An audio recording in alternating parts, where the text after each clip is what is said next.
7.500 metros cuadrados para 4 personas, ni de coña lo veo tampoco. Pero claro, porque hay una diferencia muy grande entre la autosuficiencia, digamos, como hobby, que es la que plantea, sin conocer demasiado esta cuenta, tanto él como yo, a la autosuficiencia por necesidad. O yo creo que en esa dieta le falta proteína a esta gente. Y sucede que de estos cultivos muchas veces también podemos comernos las hojas. ¡Ay, Los Dios! brotes, por Las ejemplo, hojas de las otra habas vez, están no. buenísimos, No igual que quiero los de comer más guisante, hojas. que son las gallinas. ¡Gallinas! Si tengo que destacar un animal. Hola a todos, hoy vamos a ver este vídeo de cómo ser autosuficiente con un huerto de La Tanina, un canal que me habéis recomendado mucho en las últimas reacciones, me habéis pedido que miren sus vídeos y tal, y como nosotros es un tema que tratamos también mucho en el canal, todo esto de la autosuficiencia, pues vamos a ver qué tal. Es un vídeo largo, son 48 minutos, así que vamos a ponerle un poquito más rápida la velocidad de audio, que si no esta reacción se va a hacer eterna. Hola, bienvenido al canal. Hoy te quiero hablar sobre la autosuficiencia. ¿Es posible ser autosuficientes con un huerto en casa? ¿Vamos a ahorrarnos ir a hacer la compra y comprar fruta, verdura, legumbres, cereales? ¿Hasta qué punto podemos mantener nuestra alimentación diaria con un huerto? ¿Cuánto espacio necesitamos? ¿Y qué cultivos debemos priorizar? Todo eso es sobre lo que te quiero hablar en este vídeo. Para empezar, quiero compartir contigo lo que ha sido nuestra experiencia en términos de autosuficiencia. Y es que en todos estos años que llevamos haciendo huerta, hemos alcanzado distintos niveles, dependiendo de la época.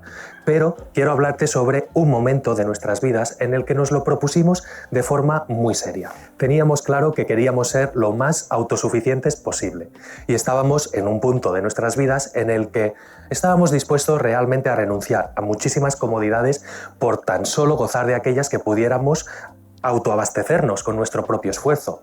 Esa era una premisa importante. Entonces nos fuimos a vivir al campo porque sabíamos que ese era el entorno ideal para conseguir tal propósito y además fuimos a emprender este proyecto con más gente, ya que Mireia y yo solos hubiera... Mira, esto es una cosa que me han propuesto muchas veces en el canal y yo le he hablado incluso, pues hice una vez un vídeo buscando, que hay varios pueblos en venta por España, de crear una especie de comunidad autosuficiente y tal, o sea que me interesa mucho lo que va a decir ahora porque yo creo... Es que al final el ser humano es como es, ¿no? Y cuando te juntas en grupo, personas diversas, con distintos intereses y tal, yo creo que ese tipo de comunidades tienden a salir mal. Pero a ver que nos cuente su experiencia, a ver qué tal se les dio a ellos. Ha sido prácticamente imposible. Como te digo, nos pusimos un estándar muy alto y queríamos acondicionarnos la vivienda con nuestros propios medios. Además, abarcar muchísimas hectáreas de cultivo, desde viñedos, olivares, huerta de secano para hacer así una producción más extensiva, también la huerta con un sistema biointensivo, evidentemente todo en ecológico. También disponíamos de un campo de cerezos grandes, de un montón de almendros, otros... Buah, es que con todo lo que tienen, es que es un trabajo a jornada completa, ¿eh? Pues habla muy alegremente de la autosuficiencia, pero para ser completamente autosuficiente ya sabéis que no estoy muy de acuerdo con el término, porque creo que en el mundo moderno es imposible, pero por lo menos para ser autosuficiente en el plano alimenticio, ojo que tienes que currar mucho más de lo que la gente se piensa, ¿eh? Frutales también, zonas de bosque por la misma finca. Bueno, un proyecto de unas dimensiones considerables. Teníamos acceso a agua, ya que el río pasaba por ahí mismo. Y además, debajo de casa teníamos un salto de agua importante, hecho con una antigua presa ya abandonada. Pequeñita, pero más que suficiente para aprovechar esa energía del agua. Bueno, todo este proyecto nos entusiasmó.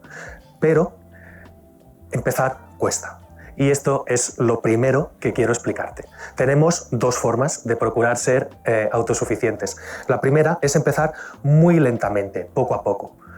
Es la forma sencilla, económica, pero requiere paciencia. La otra es intentar hacerlo de golpe. Puede hacerse, pueden conseguirse grandes logros en muy poco tiempo. Yo os recomiendo empezar poco a poco, que ha sido mi caso. Yo llevo por aquí 8 años, al principio no sabía usar ni una motosierra ni una desbrozadora, no sabía ni cómo se plantaba un tomate. Y poco a poco pues te vas haciendo un huerto, el año siguiente lo haces más grande, al siguiente plantas unos frutales. Yo creo que es la mejor forma, sobre todo si eres una persona como yo, que viene de la ciudad y no tienes amplios conocimientos sobre este mundo, como te líes a la vez con el olivar, los frutales cereales, el huerto, las gallinas, no sé qué, vas a acabar loco, vas a acabar exhausto y lo mismo acabas tan quemado que te vuelves a la ciudad el segundo año. Así que yo diría que poco a poco mejor. Eso sí, se necesita una inversión importante. Lo cierto es que en poco tiempo conseguimos unos niveles en cuanto a la autosuficiencia en lo que refiere a la alimentación considerables, podríamos decir muy altos. No nos hacía falta ir a comprar ningún tipo de verduras. Legumbres, muy pocas, prácticamente tampoco. Pero es que además encontramos una gran fórmula también para ser autosuficientes, que fue el intercambio. Intercambiábamos nuestro trabajo con algún agricultor ecológico local a cambio de cereales, a cambio de pienso para las gallinas, a cambio de... Esto está también muy bien. Siempre me gusta honrar la cultura del trueque, ¿no? El intercambio de productos y servicios y tal. Esto es muy interesante, ¿no? Y realmente es una forma de ser autosuficiente sin tener que recurrir al dinero. Por cierto, me están entrando dudas por los cultivos que ha mencionado y tal. ¿Puede que sean veganos esta gente? No sé, por el estilo, los cultivos y tal, no lo sé. Me gustaría aquí que hablaran de gallinas. Ah, mira, he visto que tienen gallinas, así que por lo menos no sé si carne comerán, pero huevos seguramente sí. De paja. Así que con esa ayuda pues logramos unos niveles muy altos en muy poco tiempo. En otros aspectos la verdad es que fue mucho más complicado y en algunos no llegamos a conseguirlo. Por ejemplo, energéticamente se nos complicó bastante. En cuanto a la construcción también requeríamos de bastantes compras, pero en lo que se refiere a la alimentación llegamos a un punto bastante avanzado en pocos meses. Así que a la pregunta de si se puede ser autosuficiente con un huerto a nivel de comida, evidentemente, pues sí, en principio se puede, aunque no siempre es fácil. Pero aquí quiero introducirte otra idea que me parece muy importante y que fue uno de los grandes aprendizajes de toda esta experiencia. Y fue la autosuficiencia como destino o como camino. Entender la autosuficiencia como un punto al que se quiere llegar, ese punto idealista, utópico, perfecto, en el que nos autoabastecemos de todo, puede convertirse en un auténtico suplicio. No es fácil, me parece que tiene un punto irreal y además, cuanto más esfuerzos hacemos en esa dirección, creo que vamos a ir dándonos cuenta que no hace falta ser tan y tan purista. Yo creo que este es un punto importante y es que mucha gente es eso, que cuando hablo de autosuficiencia se creen que hablo de una especie de autosuficiencia total y ya lo he mencionado en un montón de vídeos. Creo que hay muchísimas cosas que no merece la pena ser autosuficiente en este mundo moderno. Evidentemente, si hubiéramos nacido hace un montón de décadas, hace un montón de años, pues al final tenías que ser autosuficiente obligatoriamente, pero ahora hay cosas pues que mejor ganarte unos eurillos de alguna manera, ya sea con un trabajo normal, haciéndote autónomo. Fíjate, yo aquí viendo vídeos ahora por YouTube y tal para ganarme unos eurillos y complementar en el supermercado, o la ropa, que no me voy a coser mi propia ropa, necesito gasolina para el coche, así que estoy muy de acuerdo con la Tanina. Bueno, no sé cómo se llama el señor justo, yo creo que la Tanina es como el nombre del proyecto y tal, pero muy de acuerdo con él, ¿eh? Hay un punto utópico al que no merece la pena llegar y bueno, como su propio nombre indica, es utópico, seguramente es imposible directamente llegar. Que a veces lo perfecto está reñido con lo bueno. Como dijo Bill Mollison, yo puedo producirme mi propia comida, pero no quiero tener que fabricarme mis propios zapatos. Y eso lo podemos aplicar... Me ha copiado la frase el Bill Mollison, ¿eh? Eso es una cosa que digo yo mucho y no lo había escuchado yo nunca. Nada, seguro que la dijo antes de que yo naciera, pero te quiero decir que es curioso justo poner el mismo ejemplo, ¿no? A muchos campos. Yo puedo saber cómo hacer mis pimientos, pero no tengo por qué hacerme mi propia chía, si eso me resulta complicadísimo. Y tampoco tengo por qué renunciar a la chía. Hay gente que la hace, se le da bien y podemos valernos de esa comunidad. Porque no debemos entender la autosuficiencia como un individualismo que no nos llevaría a nada cuando somos seres sociales que vivimos en comunidad. Por eso me parece tan interesante el concepto de autosuficiencia en el sentido de una dirección hacia la cual avanzar, más que un destino al que llegar. Si lo vivimos de esta forma, creo que puede ser mucho más edificante. Creo que podemos disfrutar muchísimo de ese proceso. Mientras que si lo estamos viendo como un destino al que llegar, las frustraciones pueden ser demasiadas. Y ahora me gustaría hablarte de otro autor que para nosotros ha sido importantísimo. John Seymour, y sé que para muchísima gente interesada por el huerto. Y es que hace 15 o 20 años no habían tantos autores que hablaran sobre este tema como hoy en día. Y uno de los pocos era John Seymour. John Seymour escribió varios libros sobre huertas, sobre autosuficiencia, cómo manejar una granja, sobre oficios antiguos y perdidos. Y a nosotros nos encantaban esos libros. Para nosotros han sido una gran... Puede que este sea un pecado siendo yo un canal que habla de la autosuficiencia, pero este del horticultor autosuficiente, que es el libro mítico de todo huerto así, rollito ecológico, vida autosuficiente y tal, todavía no me lo he leído, no sé si es un pecado, si no lo es, pero en fin, ahí está, lo tengo pendiente, me lo quiero leer gran referencia. En uno de sus libros, La vida autosuficiente, que publicó en 1976, marcó un antes y un después para la gente interesada en la vida en el campo. Y es que ahí proponía todas las claves necesarias para ser autosuficientes en una pequeña granja. El modelo que plantea en su libro es un terreno de media hectárea, es decir, unos 5.000 metros cuadrados. ¿Media hectárea autosuficiente? No sé, a ver qué nos dice, pero yo diría que no, ¿eh? En él, la tierra debe ser fértil y estar bien drenada. Una vez tenemos el terreno preparado, divide la superficie en dos. Una mitad se dedica a los animales y la otra mitad a los cultivos. Y idealmente estas dos zonas se rotarán entre ellas cada 4 años. La zona de los animales debe albergar una vaca para la que se dedica la mitad de esa subzona. Y después... O sea, a la vaca se le dedican unos 1.200 metros cuadrados. El pasto de 1.200 metros cuadrados no le dura una vaca, pero vamos, le dura un mes y luego ya te tiene todo el suelo erosionado. Y luego, claro, si tienes que alimentar a la vaca, pues como no tienes hierba en el suelo, tendrás que tener pasto que has debido generar en otro terreno.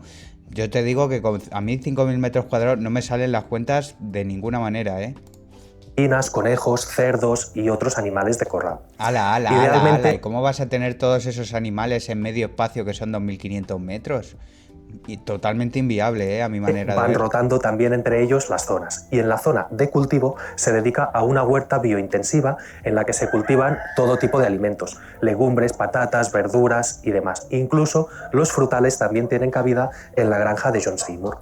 Pero la granja utópica de John Seymour me temo que es eso, una utopía y un experimento difícilmente realizable. Me explico, no es que no me parezca un libro interesantísimo, creo que lo es. Y además sé que ha inspirado muchísima gente, que ha enseñado técnicas valiosísimas. Te lo recomendaría al 100% si nunca lo has visto. Échale una ojeada porque no tiene desperdicio. Pero si quisiéramos reproducir ese modelo de una forma estricta, creo que no acabaríamos de tener demasiado éxito. En primer lugar, porque asume que al menos durante una buena época del año vamos a necesitar comprar alimento para los animales. Claro. Ese alimento, quien ha tenido animales sabe que no es nada económico. Se va a necesitar una fuente de ingresos para hacer frente a todos esos gastos. Y realmente es un proyecto que requiere de una inversión de tiempo enorme. Ahí le veo la primera gran dificultad. O trabajamos en casa o trabajamos fuera de casa, pero ambas cosas se hacen difíciles de compaginar. Y este sistema requiere de que los animales se les compre su comida.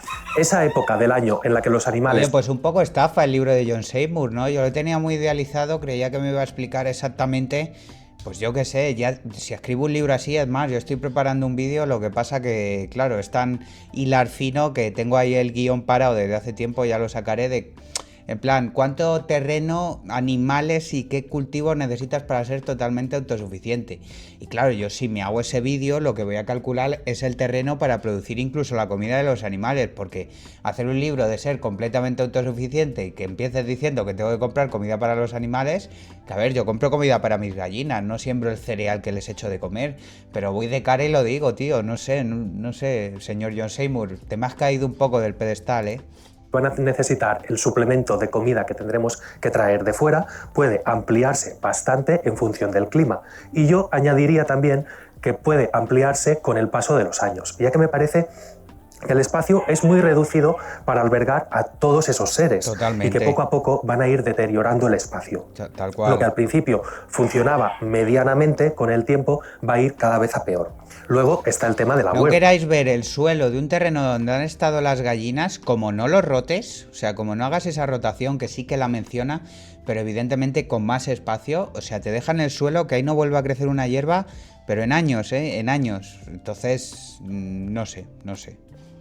En la que Podemos producir bastantes alimentos, está claro, pero todos probablemente en ese espacio no se pueda. La asociación Small Footprint ha concluido que se necesitan unos 7.500 metros cuadrados para alimentar a una familia de 4 miembros durante todo un año, si tenemos en cuenta todos... 7.500 metros cuadrados para 4 personas, ni de coña lo veo tampoco, ni de coña. Lo mismo tengo yo una visión muy distinta de la vida. Lo primero, no puedo vivir a base de acelgas, ¿vale? O sea, necesito mis proteínas, necesito grasas de calidad, necesito tener un olivar para producir el maravilloso néctar español que es el aceite de olivo y sus ácidos grasos monoinsaturados. O sea... 7.500, ni de coña, pero vamos, ni aunque sea gente que pese 55 kilos. Los alimentos necesarios para la dieta. John Seymour está proponiendo solo 5.000, y eso teniendo en cuenta una zona amplia de frutales, porque evidentemente queremos variedad de frutas y en realidad el espacio de huerta se queda en unos 2.000 o 3.000 metros cuadrados. Realmente es insuficiente para una familia. ¿Qué pasa con productos que necesitan una gran extensión para su cultivo como los cereales? Es bastante complicado que lleguemos a ser autosuficientes en cuanto a los cereales. Las semillas también son muy importantes para nuestra alimentación, nos proporcionan grasas vegetales muy sanas y es complicado que lleguemos a obtener las suficientes grasas vegetales de un sistema de cultivo tan pequeño. En cuanto a las verduras, lo que propiamente vamos a comprar a la verdurería, eso es mucho más sencillo. Y si tu propósito es ser autosuficiente a ese nivel, hacerte tus propias verduras en casa y no tener que ir a comprarlas, eso sí que me parece algo... Esto es verdad, y es a lo que más rentabilidad por metro cuadrado, digamos, que le vas a sacar al tema de verduras y tal, pero claro, es que ya te digo, la gente no puede vivir de brócolis y de acelgas, al final lo complicado es lo otro, porque por ejemplo, yo que soy un gran amante de los lácteos, yo no necesito una vaca, yo necesito 2 y para mí solo, que tomo ingentes cantidades de yogur y de leche, y claro, es que una vaca, es que no lo sé exactamente, pero... Una vaca te puede comer 50 kilos al día de materia vegetal, una cosa así. Lo mismo me he pasado un poco, pero come una cantidad bárbara, ¿sabes? Entonces la extensión de cereal que necesitas, tanto digamos para darle el pasto a la vaca y luego el cereal a las gallinas, es que lo mismo para una familia de 2-3 personas necesitas 5.000, 6.000 metros cuadrados solo de cereal para alimentar a los animales, ¿eh? Aparte de sumarle el huerto, los frutales, el olivar... No. Muy razonable y que fácilmente puedes conseguir, incluso en espacios pequeños. Así que... Pero vamos, que quede claro, mi desacuerdo es con el señor John Seymour y con la organización esa que ha dicho. El señor este me está pareciendo que está dando un discurso coherente, lógico y muy alineado, por ejemplo, con los argumentos que planteo en mi vídeo sobre autosuficiencia. Vamos a centrar un poco este vídeo en ese aspecto, cómo ser autosuficientes en la dieta y no necesitar volver a ir a la verdurería. Te hablaré sobre la superficie que necesitas y cómo organizarla. Y lo cierto es que tampoco necesitas tantísimo. La buena noticia es que todo esto es una realidad relativamente sencilla de conseguir si tienes ganas e ilusión. Eso sí, hay unos puntos que necesitamos tener de base, unos aspectos que son imprescindibles y debemos empezar por ahí. El primero de todos, el agua. Imprescindible disponer de agua en lugares cálidos que estén cerca de los trópicos. Yo esto siempre lo digo cuando hago los vídeos buscando casas de campo en Idealista y Mil Anuncios. Si vais a comprar un terreno, una finca, una parcela, una casa de campo, mirad siempre el tema del agua. Por ejemplo, para regar huertos y tal, si está conectado al agua de red normal, potable del pueblo, os va a salir por un ojo de la cara. Mucho mejor pues que tenga un pozo, que yo, por ejemplo, la mía, por ejemplo, pertenece a una comunidad de regantes que pagamos una pequeña cuota anual, creo que son 50 o 60 euros y tenemos derecho a determinadas horas de agua, luego la vas acumulando, acumulación de las lluvias y de todo, pero el agua, recurso basiquísimo. En lugares como donde nosotros vivimos, con estaciones a lo largo del año en la época de máximo calor, vamos a necesitar, al menos tenemos que calcular unos 10 litros al día de agua por metro cuadrado. Si vamos a obtener ese agua de la red pública, debemos calcular el coste que eso va a tener, que ya te digo que no es nada despreciable. Así que lo primero y muy importante es proveernos de una fuente de agua gratuita y de calidad. En ese sentido, las opciones son diversas. Como ya sabes, puede ser un pozo, puede ser recogida de agua de lluvias, aunque estas dos hay que calcularlas bien. No vaya a ser que cuando venga una época de sequía nos quedemos sin ese importante recurso y las plantas vayan a morir. No son pocos los casos en los que esto sucede. Así que si no estamos muy seguros, mejor empezar poco a poco e ir comprobando que tenemos la suficiente agua cuando lleguen las épocas más duras. Hay otras formas interesantísimas de conseguir agua y que pocas veces me parece a mí que se exploran en la huerta doméstica. Una sería el diseño en keyline de la permacultura. Esto lo he leído mucho, que me decían de aplicarlo a mi parcela, pero vamos, esto es para extensiones más grandes. Yo aquí tengo un montón de vallados, terrenos distintos y no se puede hacer. Pero es como utilizar las pendientes para distribuir el agua, a ver que nos lo explique la hora, pero esto me han dicho que funciona maravillosamente. Que se propone aprovechar la escorrentía superficial de los terrenos generando distintas canalizaciones de agua hasta una gran reserva. Si tenemos superficie de terreno, aunque no sean los tejados de la casa, también tendremos acceso a agua. Simplemente hay que manejarla correctamente por la finca. Otra opción interesantísima es el reciclaje de aguas domésticas. Podemos reciclar... Mira qué interesante, tiene aquí, bueno, ya que no, iba a decirle hacerle un poco de promo, pero tiene como 7 veces más seguidores que yo, o más todavía. Pero tiene un club de la semilla para compartir semillas y cosas así, una cosa que había pensado yo alguna vez. Estaría guapo montar algo así. Las aguas grises fácilmente. Luego me voy a meter y voy a investigarlo un poco porque puede ser interesante. Aunque bueno, no sé cuánto tiempo tiene este vídeo, si seguirá activo el club o reciclar lo que se llaman aguas amarillas si somos capaces de separarlas también con mucha facilidad, y algo más complicado es llegar a reciclar las aguas negras, pero ni mucho menos es imposible. Se trata de tener una buena depuradora, lo que se llama una EDAR, una estación depuradora de aguas residuales, que nos permita oxidar toda esa materia orgánica hasta el final. Para esto, las más seguras y recomendables son aquellas que incorporan ozono en la parte final del proceso. Se requiere de un pequeño generador que insufle el ozono una vez que ya ha pasado toda esa agua sucia por la descomposición biológica. Como te puedes imaginar, todo esto tiene un coste económico al que se debe hacer frente de golpe y además un espacio, que aunque no sea muy grande, pues necesitamos tener al menos unos 5 a 10 metros cuadrados disponibles para instalar todo este sistema. Tanto el keyline como la estación depuradora de aguas son perfectamente compatibles y de hecho la finca funcionará mucho mejor cuando ambos se combinen, ya que tendremos un agua muy limpia, una agua reciclada, y la mezcla de estas dos van a darnos un agua excepcional y gran volumen para el riego de nuestro huerto. Otro aspecto a tener en cuenta es que necesitamos escalonar los cultivos para tener alimento continuamente durante todo el año. Eso implica que en muchas ocasiones vamos a tener el huerto que no esté tan bonito, tan precioso. Van a haber zonas sin sembrar, sin plantar, sin... Si te fijas, el huerto ahora mismo en casa es un claro ejemplo de esto. Justamente tenemos plantas grandes, al lado plantas muy pequeñitas que están empezando a crecer, y en esta época del año ese crecimiento es más lento. Así que ahora, aunque no nos encante, nuestro huerto no está muy bonito, pero es lo que necesitamos si queremos tener una cosecha continua durante todo el año. Si ahora estuviera... Esto es lo que hay, al final yo también lo digo mucho, el huerto de verano es impresionante, es bonito de enseñar, ahí las tomateras de 2 metros con los tomates rojos y tal.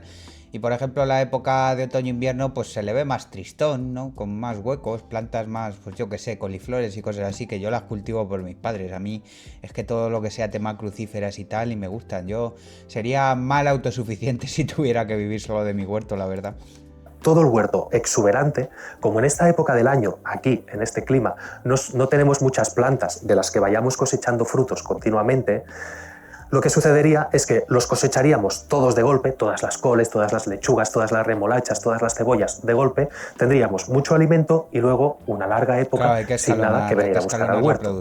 Esto requiere una gran organización y esa es un punto importantísimo de la autosuficiencia, organización. Si hablamos de escalonar los cultivos, a mucha gente le va a venir a la cabeza lo primero un invernadero.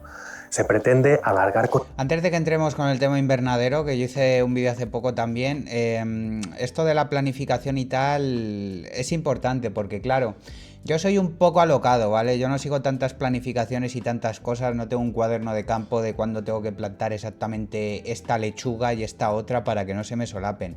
Pero claro, porque hay una diferencia muy grande entre la autosuficiencia, digamos, como hobby, que es la que plantea sin conocer demasiado esta cuenta, tanto él como yo, a la autosuficiencia por necesidad, que es la que se hacía antiguamente y la que se sigue haciendo en algunas zonas de países, por desgracia, muy poco desarrollados.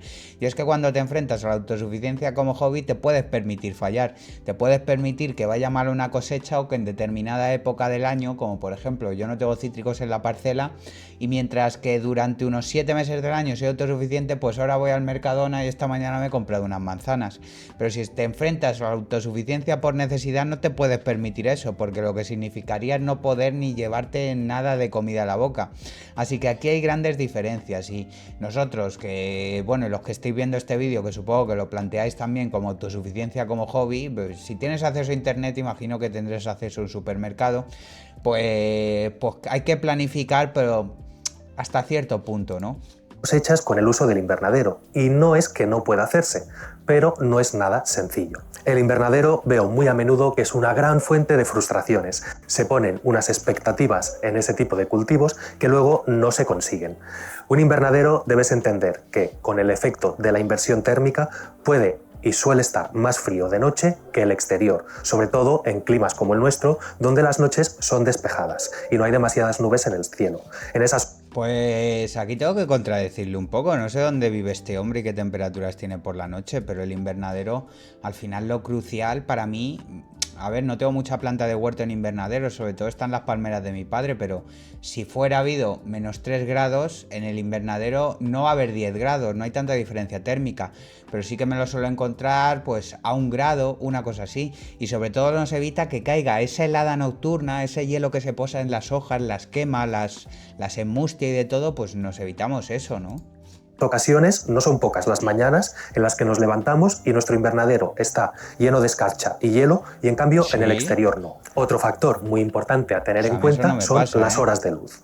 Por mucho que demos a las plantas una temperatura algo más cálida que en el exterior, dentro de un invernadero estas van a seguir teniendo unas ciertas horas de luz al día. Si vivimos en un lugar donde en los inviernos hay menos luz que durante los veranos, eso las plantas van a notarlo. La única forma de superarlo sería con iluminación artificial.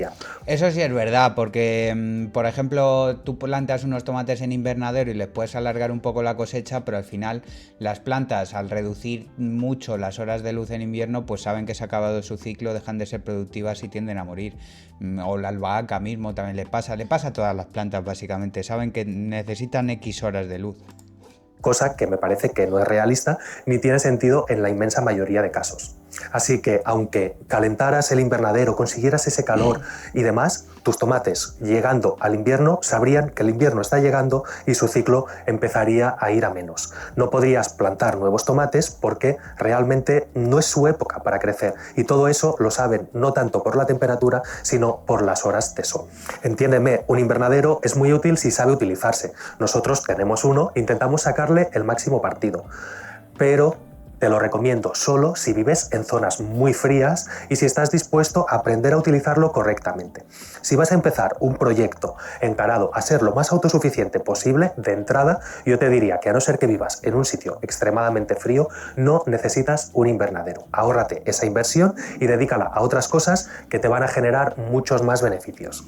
De todas formas es curioso ver las distintas formas que tenemos de aproximarnos a la autosuficiencia a la gente, ¿no? Porque ya hemos hablado como este hombre, joder, me gustaría saber su nombre para decir su nombre, pero bueno, lo mismo luego lo dice.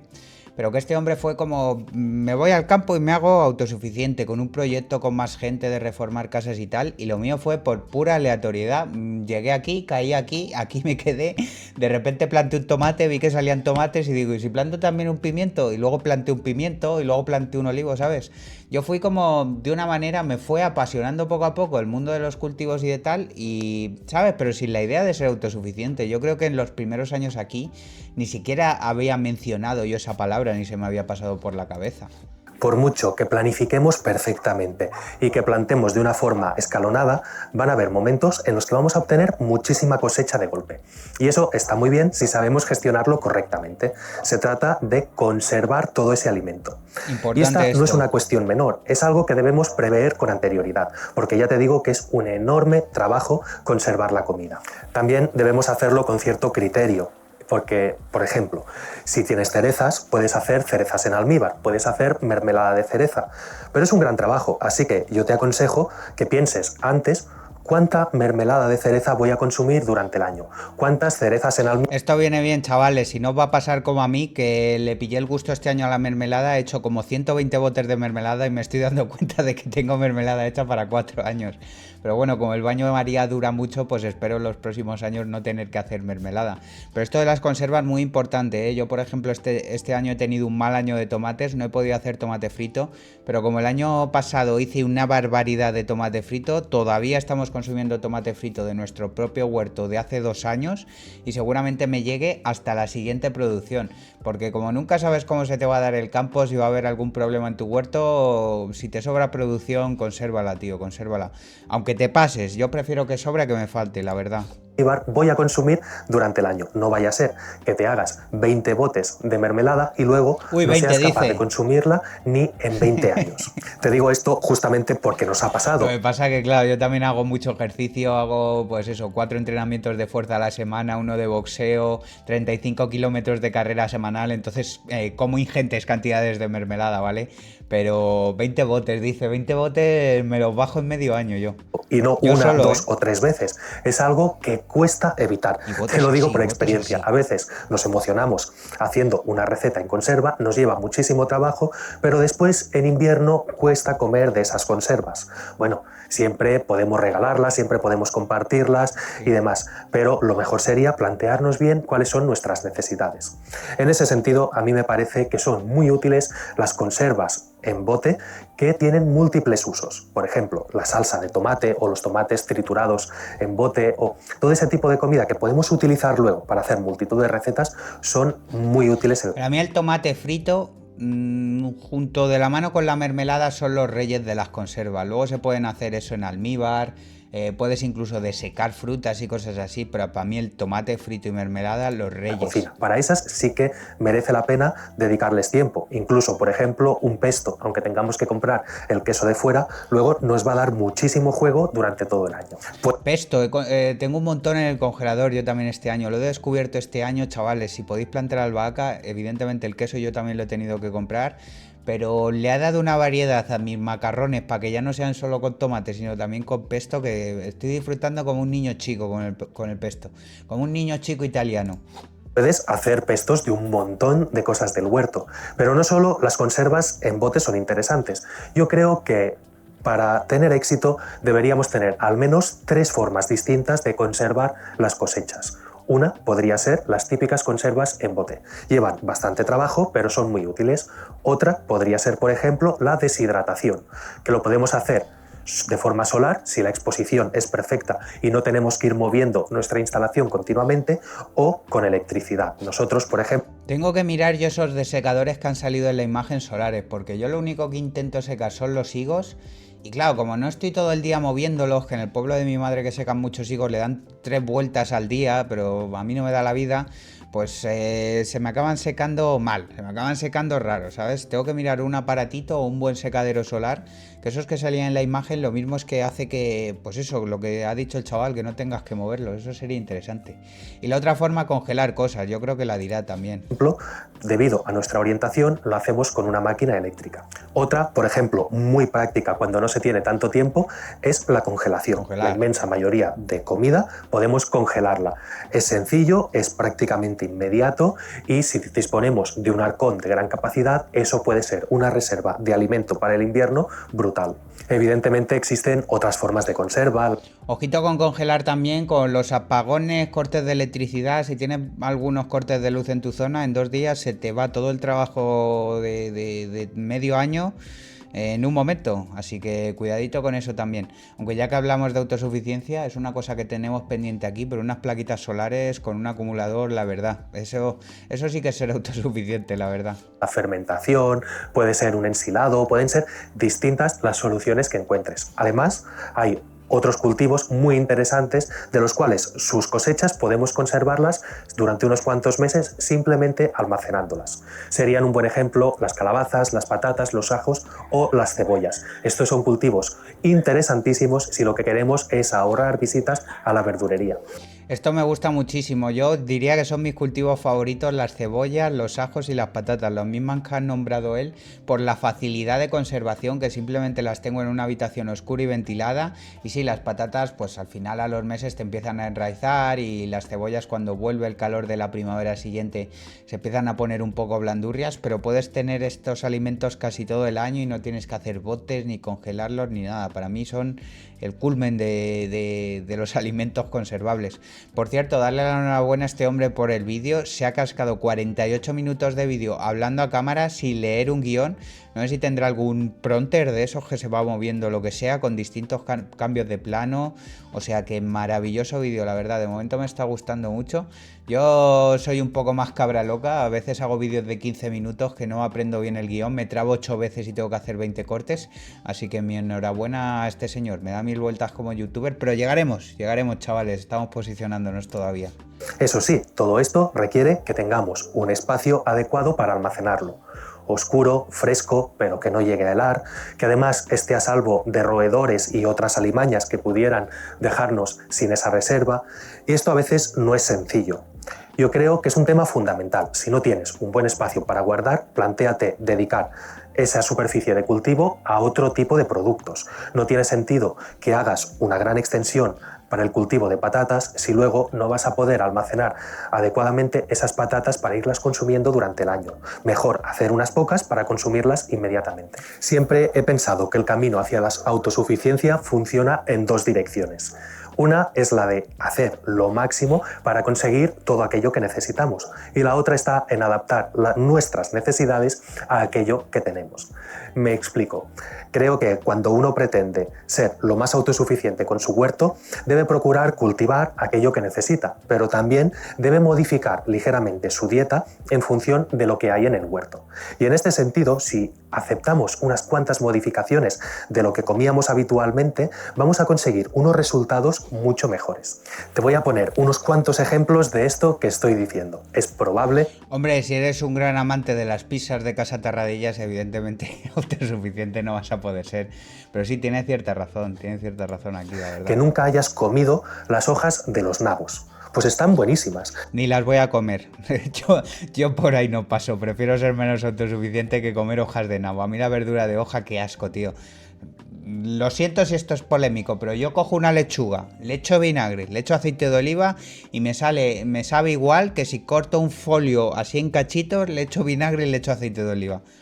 En fin, supongo que si algún día me tengo que enfrentar a esa autosuficiencia por necesidad, si llega el apocalipsis mundial y solo puedo comer de mi huerto, pues por sobrevivir la comeré.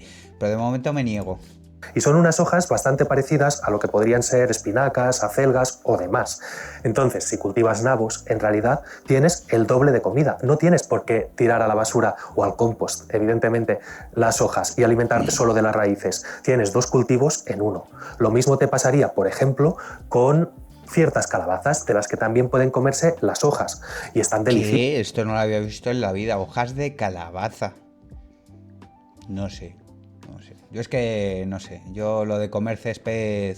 Prefiero darle de comer el césped a las gallinas y luego comerme sus huevos y comerme a las propias gallinas, pero yo para comer césped no valgo. Por cierto, o los ajos, que sus inflorescencias cuando aún son jóvenes se pueden comer como espárragos, o incluso se me ocurre el gilo, que es un tipo de berenjena africana o conocida también como berenjena amarga, de las cuales los frutos son muy vistosos y están buenos y no son tan amargos como parece.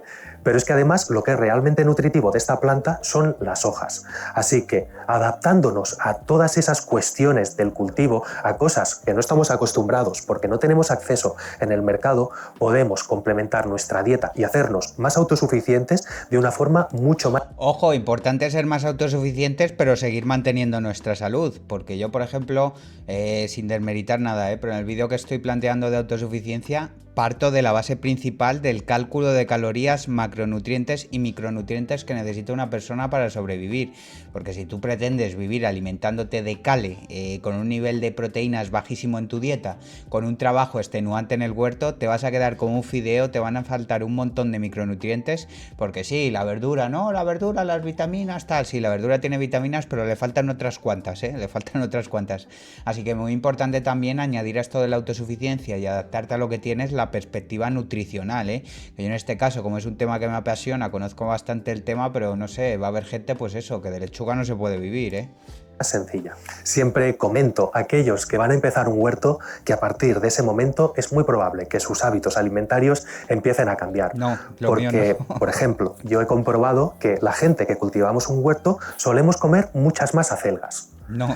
La gente que no cultiva un huerto no es un alimento que les haga especial ilusión. Por algo pero aquellos será. que vemos cómo crecen, lo bien que se dan, lo sencillas, que cuanto más cosechamos, más producen. Vemos que es una comida que no puede faltar, porque es tan sencillo cultivarlas, dan tan buen resultado y nos proveen de tanto alimento que una parte importante de nuestra dieta puede basarse en ese tipo de plantas que antes no comíamos mucho, pero que son muy sanas y además dan muy buen resultado en el huerto. Así que si vas a empezar... Aquí, a ver, ¿son muy sanas? Pues sí, tienen gran cantidad de micronutrientes y de vitaminas y tal, pero a nivel calórico una acelga es una basura, no te aporta energía. Yo no me puedo comer, después de hacerme una media maratón subiendo una montaña, un plato de acelgas. O sea, me muero, aguanto 3 semanas, aguanto. Ojo, que no quiero ser yo muy hater de la verdura, es necesaria, chavales, comer verdura, niños, si me estáis viendo, 5 piezas de verdura al día y todas esas movidas, ¿vale? Estate preparado para hacer cambios en tu dieta. Otro consejo que me gustaría darte es que no te obsesiones con hacerte tus propios semilleros. De acuerdo, que a nosotros nos encanta y tengo que decirte que es posible hacerlo. No es tan complicado y se puede llegar a cultivar un huerto bastante grande y todo lo necesario para alimentar una familia a partir de semilla. Pero si vas a empezar, igual no es la forma más sencilla de hacerlo. Hazlo con aquellas cosas que te hagan más ilusión, empieza poco a poco, pero no hay ningún problema por complementar todo eso que te estás produciendo tú desde cero y con la semilla, con semilleros, plantines, pequeñas plantas que compres en los viveros y eso te va a ahorrar muchísimo trabajo y esfuerzo. Poco a poco ya irás haciendo. Yo cuando empecé los primeros huertos que hice yo lo hice todo comprando las plantas del vivero. Al final yo más o menos hago unos 100 metros cuadrados de huerto, un poquito más. Y con 30-40 euros yo creo que compras todas las plantas. Y los semilleros al final. Las semillas son tremendamente baratas, así que ni las contamos. Tienes que comprar algo de sustrato y tal. Pero al final son cuidados y cuidados desde finales de enero o principios de febrero hasta el mes de agosto. Muchas se pueden dar mal, a veces te las atacan los caracoles, tienes que echar fitosanitarios. En fin, los semilleros son un quebradero de cabeza, pero algo que recomiendo es que aunque tú hagas los huertos con plantas y tal, sobre todo si estás haciendo tus primeros huertos, no hay nada más mágico que sacar un tomate y comértelo y saber que directamente has empezado desde la semilla, desde el proceso de inicial, desde la raíz de todo, no puedes ir más atrás, ¿sabes? O sea que ya te digo, tiene cierta magia. Yo sigo haciendo semilleros y a veces algunos se me dan peor y tengo que acabar comprando plantas, pero seguiré haciendo semilleros, porque ya te digo, el coste de la semilla es irrisorio y simplemente con que me salgan algunas bien, pues luego las complemento con las de tienda y hago ese mix entre la autosuficiencia total y el ver al señor de la ferretería que me vende las cosas muy baratas además. Cada vez más semillas. Y por último, hablarte de un caso que no es el huerto propiamente, pero que sí que supone un gran avance en términos de comida y de autosuficiencia, y son las gallinas. ¡Gallinas! Si tengo que destacar un animal por encima de los demás en términos de lo que nos aporta a nuestra dieta, eso serían las gallinas. Totalmente. Una dosis de proteína diaria de excelente calidad en forma de huevos que están buenísimos, que representan una alegría cada día cuando vas al gallinero y los cosechas a cambio de un poquito de comida. Si tienes suficiente espacio, a veces simplemente dejándolas libres mientras no hay animales que las pueda dañar, tienen suficiente. Criarlas no es nada complicado y los beneficios que te pueden aportar son muchos. Además, generan una gallinaza, un residuo que una vez compostado es una excelente enmienda para mantener nuestro huerto. Todo aquello que no aprovechamos del huerto podemos dárselo a ellas también, y así generas un círculo muy interesante entre lo que sale del huerto y lo que entra en él. Las gallinas son muchas veces una pieza clave y sencilla para empezar a conseguir este tipo de ciclos en casa. Y ahora, llegados a este punto y habiéndote explicado estos pequeños detalles que necesitaba mencionar, vamos a hablar de algunos grupos de cultivo y cómo nos conviene encarar. Creía que iba a hablar más de las gallinas, pero me está gustando muchísimo este canal. Lo mismo investigo a ver si tiene más vídeos de gallinas y los vemos a ver si estoy de acuerdo o no. Pero para mí las gallinas son la pieza fundamental, porque igual que hemos hablado que una vaca, unas cabras, que también las he tenido, necesitan muchísimo espacio para pastar, tienen problemas veterinarios más graves, consideraría yo. Pues las gallinas, tío, al final es que no piden nada. Sí que pueden tener algún parásito, pero suelen ser fácilmente eliminables. Tienes que protegerlas de depredadores y evidentemente pues no necesitan su espacio, pero ya que vives en el campo, lo suyo es que tengan espacio, pero necesitan mucho menos y a cambio obtenemos la proteína con mayor valor biológico. Y luego, pues aquí no he mencionado la carne. Yo creo que estos tiran, ¿cómo se llama? Son veganos, ¿no? Supongo que no comerán carne, pero sí que comerán huevos. Pero si no, incluso luego tienes ahí también la proteína de calidad de la carne. O sea, yo diría que si tuviera que deshacerme de todo en la parcela, menos una cosa, sin contar los perros y los gatos, que eso va por delante de todo. Eso va incluso casi por delante de mí, fíjate lo que te digo. Pero de lo que no me desharía nunca son de las gallinas, tío. Por delante de las ocas, de los pavos reales, de todo. Para intentar ser lo más autosuficientes posible. El primero son los cereales, que como ya te he dicho hace un rato no me parecen nada sencillo, pero sí que podemos avanzar en esa dirección. Hay algunos que se dan mucho mejor en una horticultura doméstica. La movida es que para plantar cereal, como necesitas espacios de cultivo grandes para sacar buenas producciones, al final necesitas material. Si no tienes un tractor, aunque sea un pequeñito tractor, ¿sabes? No te digo el típico tractor agrícola de estos de 150.000 pavos. Por ejemplo, un vecino se compró uno de segunda mano, un Kubota así antiguo, pero que funciona muy bien por 5.000 o 6.000 euros, creo. Y es así pequeñito para manejarte en parcelas pequeñas. Si no tienes eso, yo directamente ni cultivaría, tío. Luego que vas a ir con la hoz segándolo todo, luego quitando a mano la espiga del grano, en fin, un jaleo. ¿Qué otros? Que si quieres elaborar tu propio pan y sembrar tu trigo, tu centeno, tu avena o hacer tu propia cerveza a partir de la malta que te produces tú mismo o cualquier otro emprendimiento con cereales, me parece apasionante y te animo a hacerlo. Pero no me parece nada sencillo. Yo te aconsejo que los cereales los dejes un poco de lado y en todo caso que los complementes con aquellos que puedes producir en tu propio huerto. Un buen ejemplo sería el maíz. Podrías cultivar dos tipos de maíz. Si tienes poco espacio, mi consejo es que te centres en el maíz dulce, en el que vas a consumir inmediatamente como producto fresco. Si dispones de más espacio y es un alimento que te gusta y que quieres introducir o ya está en tu dieta habitual, entonces me parece una muy buena opción dedicar una zona de tu cultivo al cultivo de maíz para secar y del que después puedes hacer harina, puedes nixtamalizar o bueno, ya hay varios procesos y varios usos que le puedes dar. Y otro cereal interesantísimo y que poca gente me parece que cultiva es el sorgo. Si has seguido los vídeos de la Tanina sabrás que en este huerto siempre tiene algún pequeño rincón. A mí el sorgo me suena de haberlo escuchado, pero la verdad yo creo que no lo he probado en mi vida. ¿Conocéis vosotros el sorgo? No sé la verdad. Y es que es un cultivo que tiene un doble uso. Por un lado, el cereal está buenísimo. Si nunca lo has probado, tiene un sabor como un poco terroso, cálido, propio de los cereales. Tiene un sabor intenso y que está riquísimo, sobre todo para los platos de invierno. Una cosa muy buena que tiene el sorgo es que no requiere que lo pelemos. Es muy fácil cosecharlo y consumirlo a continuación. Y además de sus tallos podemos sacar un sirope que es una fuente de azúcares muy interesante. Ya sabes que el azúcar no es fácil autoabastecernos de él y mucho sorgo y vamos a necesitar para hacer el suficiente sirope. No es imposible, pero también es complicado. Eso sí, podemos hacer una pequeña producción para tener un poquito de dulce autoproducido en casa. Las semillas, que como te he dicho muchas veces nos olvidamos. Aquí, mira, yo creo que es por la perspectiva nutricional que yo sí que puedo aportar aquí un dato, y es que producir azúcares en tu parcela no existe nada más sencillo. Es más, estás produciendo muchos azúcares sin que lo sepas. Es que la fruta contiene muchísimo azúcar. Hay algunas que contienen más fibra que otras, pero por ejemplo mi parra ha dado este año 30 o 40 kilos de uva. Ahí tienes azúcar, vamos. Y qué mejor manera de consumir azúcar que tomándolo con la fruta, que además se combina con otros elementos como la fibra que he mencionado para equilibrar lo negativo que pueda tener el azúcar. Yo es que soy un gran amante de la fruta, ¿eh? Mínimo 2-3 piezas al día. Igual que te digo que verduras no consumo mucho, para mí la fruta es una pieza fundamental. Hablamos de ellas, pero también son un alimento muy interesante. Lo que pasa es que tenerlas en la cantidad suficiente que requieren algunos elaborados en la cocina no es sencillo. Si quisieras hacerte tu propio aceite de semillas de girasol, ibas a necesitar muchísimo.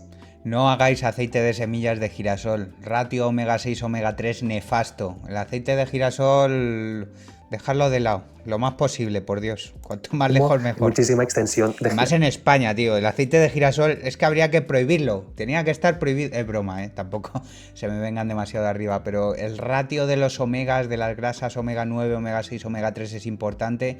Y como todo en la vida lleva aceite de girasol, tú compras pan en el supermercado y lleva aceite de girasol, ¿eh? Compras cualquier galleta, lleva aceite de girasol. Un bizcocho, aceite de girasol. Una pizza, aceite de girasol.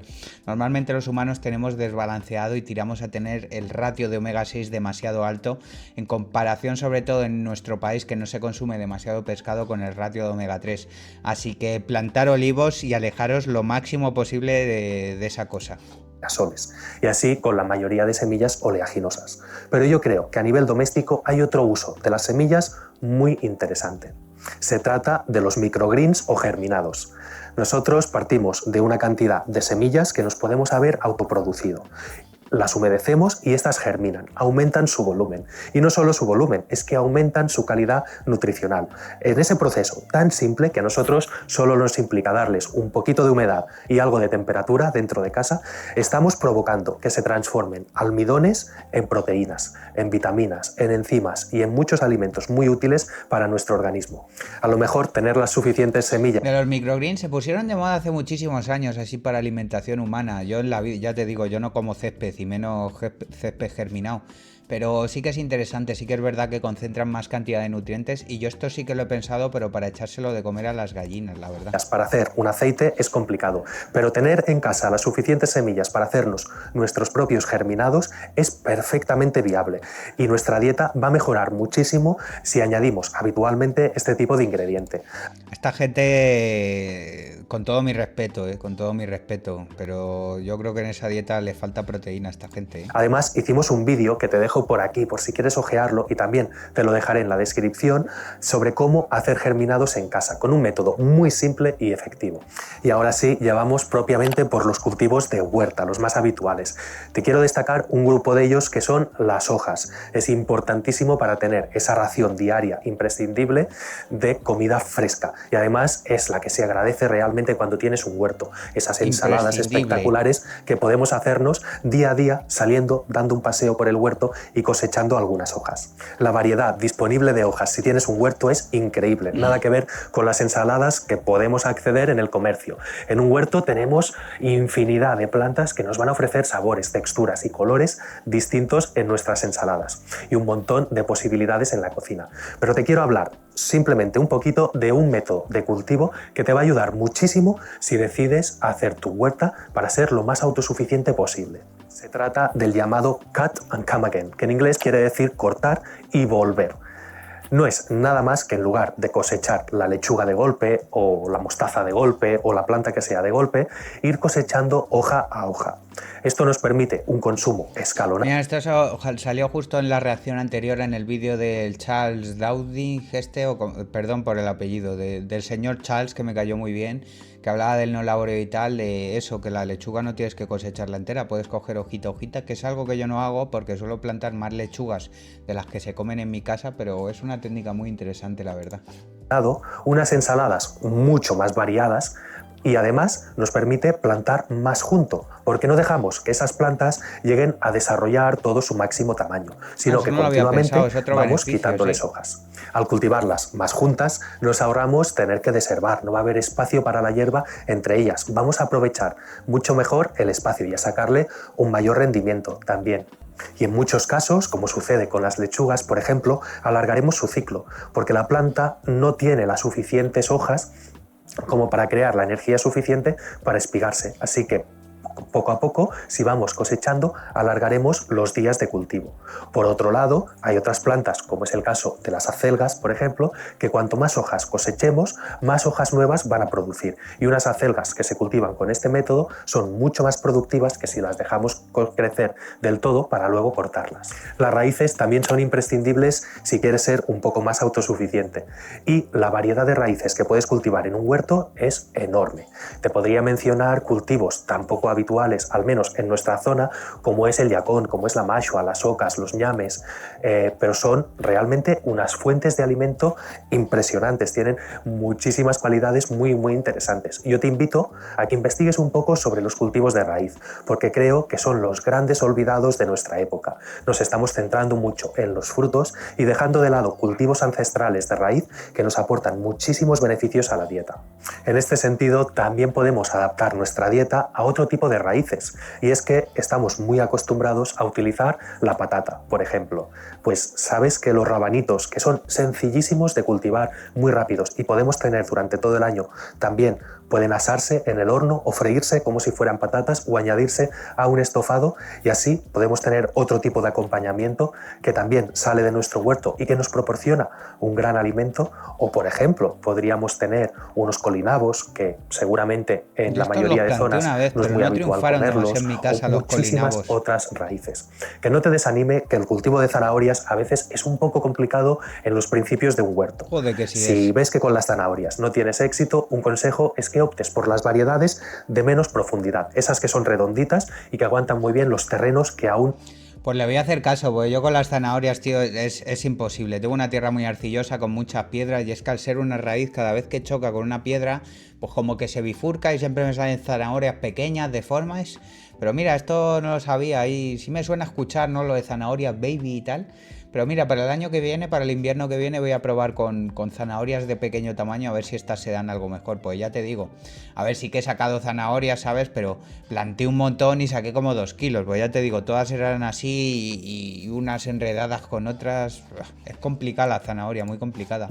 No han mejorado mucho gracias a añadirles materia orgánica, y con el tiempo podrás cultivar cada vez zanahorias más y más largas. Las leguminosas, otro grupo sobre el que quiero hablarte, ocupan bastantes... Por fin algo de proteína, macho, algo de proteína, que no se puede vivir solo de verdura de hoja. Espacio, pero en algunos casos merece realmente la pena, porque las leguminosas es un alimento muy rico en proteína, y en el huerto no hay demasiada proteína, así que no puede faltar ciertas legumbres en él. Las habas y los guisantes son los clásicos del huerto, y es porque funcionan muy bien, porque son productivos y nos dan además una calidad inmejorable cuando los cultivamos en casa. Nada que ver unos guisantes recién cosechados del huerto con aquellos que vayas a comprar. Y esto es por un proceso biológico que sucede con los guisantes. Al cabo de 20 minutos de ser cosechados, empiezan a convertir ciertos azúcares en almidón. Así que, si tienes un huerto, haz esta prueba. Cosecha los guisantes inmediatamente antes de cocinarlos. Van a ser los mejores guisantes que habrás probado en tu vida. Las judías o porotos también tienen su lugar en el huerto, evidentemente. Son muy interesantes. Pero para todos estos cultivos, creo que si queremos maximizar el alimento que saquemos de nuestro huerto, lo que me parece más útil es utilizar esas variedades que nos permiten comernos también la vaina, también el fruto dentro del cual están las semillas. Si lo que queremos es secarlas y solo guardar las semillas para nuestras comidas, entonces estamos perdiendo gran parte del alimento. En cambio, si cosechamos en verde, vamos a ganar bastante volumen de comida. A todos nos gusta comernos un plato de judías, a todos nos gusta comernos un plato de habas o un plato de guisantes. Y eso también tiene cabida en el huerto, pero no dejes de cultivar los tirabeques, que son los guisantes de los que nos comemos también la vaina. Prueba a comer las habas con su propia vaina, sacándole los hilos. Están deliciosas, sobre todo si no crecen demasiado. O lo que nosotros llamamos judías tiernas o judías verdes, que también están fabulosas cuando las has cultivado tú de una forma totalmente orgánica. Y sucede que de estos cultivos muchas veces también podemos comernos las hojas. Ay, Los Dios, brotes, por las ejemplo, hojas de las otra habas vez, están no. buenísimos, No igual que quiero los de comer más guisante, hojas. que justamente tienen sabor a guisante y quedan genial en las ensaladas. Las flores también podemos comérnoslas, pero claro, estamos perdiendo la oportunidad de que se generen... ¿Qué soy yo, una abeja para comer flores? No, es broma. Por ejemplo, las del calabacín me lo dicen todos los años, porque como tiendo a plantar un montón de calabacines, porque algunos se los comen los pavos reales, me dicen que me coman las flores, pero nunca lo he probado, la verdad. Sé que además son muy delicatessen, ¿no? Se ponen así en restaurantes gourmet y tal. frutos, y aunque sean comestibles, yo no te recomendaría hacerlo. En términos de autosuficiencia, no es la mejor forma de organizar un huerto. Hay otras flores, en cambio, que sí, que me parecen una gran opción. Los girasoles puedes cultivarlos hasta que hagan pipas, o puedes cosecharlos antes porque sus flores inmaduras son una gran fuente de alimento. Si nunca lo has probado, la siguiente vez que hagas en verano una barbacoa, prueba a cosechar alguna cabeza inmadura de girasol, le pones un poco de aceite y la pones sobre la brasa. Vas a ver lo deliciosa que está. Las flores de calabaza, calabacines o zapallos también nos dan bastante alimento. Y además, si las cosechamos una vez que el fruto ya ha empezado a formarse, no vamos a comprometer la producción de la planta. Hay otras que muchas veces vamos a tenerlas en el huerto. Me flipa, tío, 48 minutos hablando el tío este, primer carraspeo, ¿eh? O sea, en cuanto a coherencia, discurso fluido y todo, madre mía, mi dieses y mi enhorabuena, ¿eh? Simplemente como plantas beneficiosas, acompañantes He o con carraspeado yo fines 8 medicinales. veces y estoy Es viéndolo sin interesante hablar. que estas también sean comestibles, como sucede, por ejemplo, con las caléndulas, de las que podemos poner los pétalos en ensaladas y dar un bonito color, o hacer un fantástico aceite de caléndula con el que tratar nuestra piel, o por ejemplo los antirrinos, que atraen a muchísimos polinizadores y a la vez tienen un sabor muy especial. Y los frutos es seguramente lo más sencillo en el huerto. Pimientos, pepinos, tomates, berenjenas, todo eso son plantas que las vas a plantar una vez y te van a dar una cosecha escalonada durante toda la temporada. Son ideales y además nos encantan y nos dan unas grandes alegrías cuando las cultivamos en nuestro propio huerto. La fruta puede ya ser un poquito más complicada y dependerá del clima y de la zona. Pues yo no diría eso, ¿eh? Yo diría que la fruta, sobre todo así frutales muy resistentes, como por ejemplo son los membrillos, las parras, parra barra viña, los nísperos, los ciruelos, son árboles que incluso sin demasiado cuidado, y mira que vivo en una zona con unas temperaturas bastante extremas, no hay cultivos profesionales, por ejemplo, de fruta por aquí, y yo qué sé, tío, ya te digo, con unos cuidados básicos, que yo no aplico unos cuidados profesionales, he tenido ahí como 30 o 40 kilos de uva, he sacado 20 o 30 kilos de un solo ciruelo, de membrillo, yo qué sé, eso han acabado comiendo las cabras y las ocas. Yo la fruta no la pondría como mucho más complicada que un huerto, ¿eh? Es más, yo he tenido más problemas en el huerto que en los frutales. Las higueras, por ejemplo, tío, si la higuera es una cosa que le da igual que llueva, que no llueva, que la podes, que no la podes, te da higos buenos prácticamente siempre. Concreta en la que vivamos. Hay lugares en los que es más sencillo y otros lugares en los que se complica un poco más. De cualquier forma, es un tipo de cultivo que necesita unos cuantos años para empezar a dar unos resultados óptimos. Van lentas las cosas. Pero una vez está establecido y llegamos a dominar las técnicas necesarias para cada cultivo, también nos da muchísimas satisfacciones. Si vives en un clima un poco más frío o tienes zonas de sombra en tu huerto, te invito a que las aproveches con los frutos del bosque, que también son una gran solución para la autosuficiencia y nos dan unas cosechas bastante prolongadas en el tiempo, sobre todo si escogemos las variedades adecuadas. Por ejemplo, hay frambuesas llamadas remontantes, que van a producir durante 2 épocas bastante largas del año. Evidentemente me dejo muchísimos cultivos. Yo esto lo he puesto este año que era un pecado, no tenía ni siquiera fresas, y hemos metido bastantes fresas, hemos metido frambuesas, hemos metido, ¿qué más hemos metido? Moras, hemos metido también moras y este año me gustaría meter, que creo que es un poco más complicado, más delicado, no sé si se dará en mi zona, pero quiero probar con unos arándanos Hay también. muchas cosas sobre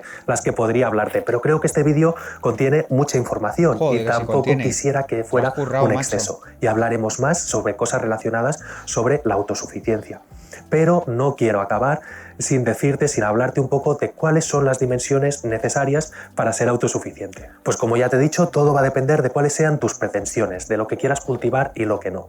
Pero para tener una buena base en casa y al menos visitar lo menos posible las verdurerías, yo te diría que necesitas unos 12 bancales aproximadamente que midan 1,20 m por 3 o 4 metros de largo. Con eso tendrías... 1,20 m por 3 o 4 de largo, o sea, cada bancal serían unos 5 metros cuadrados, le ponemos 12 bancales, 55 por 2, 10. Sí, sí, si estamos hablando para una, incluso dos personas y teniendo en cuenta eso, que vas a tener que ir al supermercado para otras cosas, pero lo que es para la producción de verdura en el huerto, vamos, yo diría que tienes de sobra diría yo. Luego ya si nos metemos en temas frutales, gallinas y tal, evidentemente más, pero sí, no me parece mal la cifra. Podríamos decir que serían muy poquitas las veces que necesitarías acudir al comercio. Eso sí, aplicando unas técnicas de huerta biointensivas, sin labranza, haciendo también una gran cantidad de compost, que esto es imprescindible para este tipo de huertas, y aplicando las técnicas correctas de cultivo, básicamente las que te enseñamos en el canal. Si necesitas esta información, en nuestro canal tendrás acceso a un montón de vídeos sobre ello. Si tus pretensiones no son tan ambiciosas y te conformas simplemente con tener una buena cantidad de comida que te produzcas tú mismo en casa, entonces con 5 o 6 bancales vas a tener mucha producción. Yo creo que lo principal es empezar, macho, y aunque vivas en la ciudad y te apasionen estas cosas y no puedas hacer tu huerto, con 3 macetitas que pongas en la ventana, pones un tomate cherry, pones, yo que sé, una planta de pimientos y otra de otra cosa, yo que sé, ya es que te va a dar felicidad, tío. La autosuficiencia ya no es por ahorrar dinero, es por la satisfacción que vas a producir al coger ahí un tomate que sabes que has cultivado tú y todo, tío. Eso no está pagado. Así que aunque sea eso, planta una sola tomatera, planta lo que sea, adecuado al espacio que dispongas y ya tendrás tiempo para crecer. Pero lo bonito y lo importante me parece que es empezar. Incluso con 2 o 3 ya tendrías una producción considerable si te organizas de una forma bastante eficaz. Y en una terraza o un pequeño balcón, ¿es posible ser autosuficiente? Hombre, no vas a proveerte, si tienes una zona muy reducida, todo el alimento que necesitas. Pero si te organizas bien, sí que puedes tener unas cosechas muy interesantes. Por ejemplo, si te centras en ensaladas, en una terraza puedes proveerte de todas las ensaladas que necesitas. Puedes tener tus lechugas, tus mostazas, tus mastuerzos, tus coles, tus flores para poner en las ensaladas y hacer unas mezclas espectaculares. Claro, si pretendes tener maíz en una terraza o patatas, entonces me temo que vas a comer solo un par de veces. Se trata de saber escoger los cultivos adecuadamente. Pero si es tu caso y tienes poco espacio, tranquilo, porque vamos a hacer unos vídeos en breve justamente orientados a ese tipo de situaciones. ¿Y tú, hasta qué punto has conseguido ser autosuficiente en tu huerto? ¿Te has ahorrado toda la verdura? ¿Ya no compras ninguna? ¿Vas combinando los dos tipos de cultivo? ¿Tienes ganas de aprender y de empezar un proyecto de este tipo? Nos encanta. Bueno, chavales, final del vídeo. Vamos a suscribirnos al canal porque, como me habéis dicho, tremendamente interesante, y ya no a nivel de contenido, que también, sino a nivel de producción del vídeo, con distintos planos, buen sonido, discurso hilado, sin pausas. Maravilloso, la verdad. Mi enhorabuena a la Tanina por el canal. Ya nos veremos más vídeos. Vamos a dejar también por aquí nuestro like, ir también a su vídeo, a dejarle un like y darle a me gusta, aunque ya te digo, 724.000 visualizaciones. No creo que necesite a este pobre youtuber en crecimiento para que le recomiende.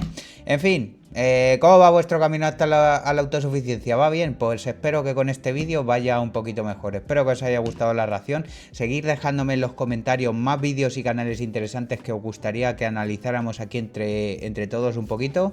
Y nada, pasad a comentar. Como siempre, muchísimas gracias por verme. Deja un like y nos vemos en el siguiente vídeo. Stocks and Tomatoes.